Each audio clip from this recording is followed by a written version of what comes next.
Hello everyone, welcome po sa ating God's Word for today. Nawang ating teksto mga kapatid na pag-uusapan ay nandito po sa Jeremias 17:7. Ang sabi po dito, mapalad ang mga taong nagtitiwala kay Yahweh, pagpapalain ang umaasa sa Kanya. Ang topic po na ating pag-uusapan, ang pusong malapit sa Diyos. Paano natin malalaman ang pusong malapit sa Diyos? Mayroon po tayong tatlong katotohanan. Ang una po, hinahanap ang Diyos sa araw-araw. Anong ibig sabihin nito na hinahanap ang Diyos sa araw-araw? Na una, ang ibig sabihin nito, ang magagawa mo para sa Diyos. Ibig sabihin, mananalangin ka sa Kanya, magdi-devotion ka, magsisimba ka, magsishare ka ng gospel, makikinig o magbabasa ka ng salita ng Diyos. Ano pa ang ibig sabihin nito na hahanapin ang Diyos sa araw-araw? Pangalawa, ang ibig sabihin nito, ipapakita mo ang katapatan mo sa Diyos sa iyong buhay at pamumuhay. Ibig sabihin, namumuhay kang matuwid, makadiyos. Namumuhay ka sa kalinisan, sa kabanalan, at umiiwas sa kasalanan dahil nga anak ka ng Diyos. Pangatlo, ng ibig sabihin ng hinahanap natin ang Diyos sa araw-araw, ang ibig sabihin nito, humihingi ka ng direksyon galing sa Diyos. Nais ng puso mo na samahan ka niya sa plano mo, sa pangarap mo, sa trabaho mo, lagi mo ring hinihingi ang patnubay ng Holy Spirit na hindi ka mapunta sa maling tao, sa maling sitwasyon, sa maling plano, sa maling pasya, at hindi mapunta sa maling landas. Ganito natin hahanapin ang Diyos sa araw-araw. Sabi po sa Matthew chapter 6 verse 33, but seek first the kingdom of God and His righteousness. Ang sabi po dyan, seek first. Unahin po na hanapin ang kaharian ng Diyos at ang kanyang katwiran. So, pag malapit ang puso mo sa Diyos, ito talaga ang natural na reaksyon ng puso mo, ang maghanap. Sa isang pamilya, dahil mahal ninyo ang isa't isa, dahil mahal mo sila at malapit sila sa buhay mo, hinahanap natin sila para kumain, para kumustahin, para tiyaking okay. Sa school, sa office, sa trabaho, or bakit hindi pa dumating ng bahay, or bakit wala pa sila. May paghahanap. Now, sa paglilingkod sa Diyos, kung bakit natin hinahanap ang Diyos sa araw-araw, dahil mahal natin siya at malapit tayo sa Kanya. At higit sa lahat, kailangan natin siya sa ating buhay. So, paano natin malalaman ang pusong malapit sa Diyos? Ang una, hinahanap ang Diyos sa araw-araw. Number 2, masunurin sa Diyos. Pag masunurin ka sa Diyos, kapatid, ibig sabihin, mayroon kang open heart, mayroon kang humble heart, mayroon kang teachable heart. Lagi mong hinahanap ang direksyon na para sa iyong ikabubuti, para mas lalo ka pang maging mabuting tao, matuwid na tao, at mayroong magandang patutuo sa tao. Now, sa pagiging masunurin sa Diyos, hindi mo ito uunawain na talagang Diyos lang ang pakinggan mo at hindi ka na makikinig sa iba. Dapat mong maunawaan na gumagamit ang Diyos ng mga kasangkapan para sa kanyang panawagan, para sa kanyang kalooban at guidance. Hindi natin alam na mayroong nag-encourage sa atin, mayroon tayong nakausap, yun na pala ay paraan ng Diyos. Nangungusap na pala ang Diyos sa pamamagitan nila. So kung mayroong nagpayo sa iyo bilang babala, bilang warning, kung mayroong nag-encourage sa iyo, kung mayroong nag-advise sa iyo, isipin mong may nais iparating si Lord sa buhay mo. At kung masunurin ka sa Diyos, pag-iisipan mo ito, i-consider mo ito, pag-aaralan mo ito na mayroong pagpapakumbabang puso. Huwag mong isipin na ito'y panghuhusga, kundi isipin mong ito'y paalala. At awareness na hindi ka mapunta sa maling landas.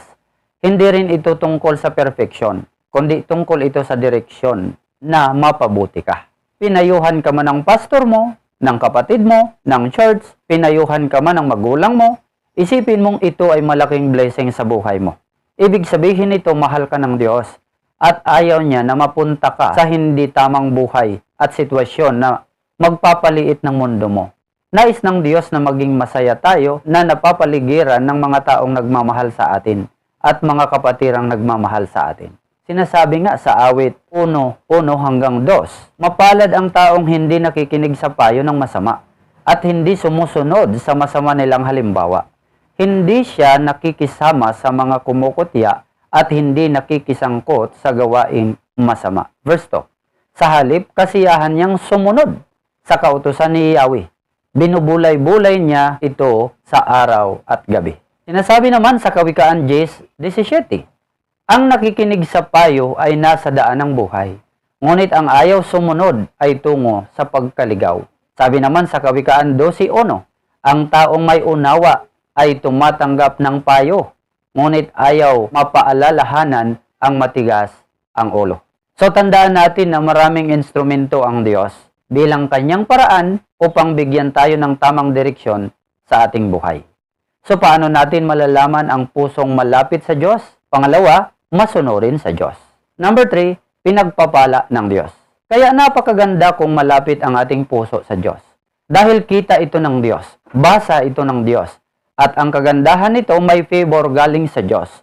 Pagpapalain tayo ng Diyos. Nawang taong malapit ang puso sa Diyos ay siguradong may pananalig sa Diyos, may tunay na pananampalataya at may pusong dalisay. Kaya naniniwala akong hindi pababayaan ng Diyos. Sabi nga sa Awit 33:18-19, ang nagmamahal kay Yahweh at nagtitiwala sa kanyang pag-ibig ay kinakalinga. Hindi hahayaang sila ay mamatay, kahit magtagutom sila'y binubuhay. Sinasabi naman sa 1 Peter chapter 3:12, for the eyes of the Lord are on the righteous, and His ears are open to their prayers. But the face of the Lord is against those who do evil. Kaya mga kapatid, mas mabuting malapit ang puso natin sa Diyos na makapangyarihan. Dahil makaranas man tayo ng suliranin, problema, kabiguan, kakapusan, kahirapan, nandyan si Lord para tayo ay samahan at pagpalain sa anumang bagay. So paano natin malalaman ang pusong malapit sa Diyos? Review muna tayo sandali. Number 1, hinahanap ang Diyos sa araw-araw. Pangalawa, masunurin sa Diyos. Pangatlo, pinagpapala ng Diyos. Para naman po sa ating application, mga kapatid, tandaan natin na ang pusong malapit sa Diyos, pusong bukas sa Diyos, ay maraming nagagawa para sa Diyos. Hinahanap ang Diyos sa araw-araw. Ibig sabihin, pagising mo pa lang, una mong iniisip ang magagawa mo para sa kaluwalhatian ng Diyos. Hinahanap mo si Lord sa pamamagitan ng panalangin at pagbabasa ng Bible. Nakikinig ka sa direksyon ng Panginoon. Kapag malapit ang puso mo sa Diyos, siguradong uunahin mo ang Diyos. Priority mo ang Panginoon sa araw-araw. Kahit may ginagawa ka, may trabaho ka, may pupuntahan ka, pero hindi nawawala ang focus mo sa Diyos sa usaping paglilingkod. Nakikilala ng tao, nauunawaan ng tao, nababasa ng tao na talagang masunurin at tapat ka sa Panginoon.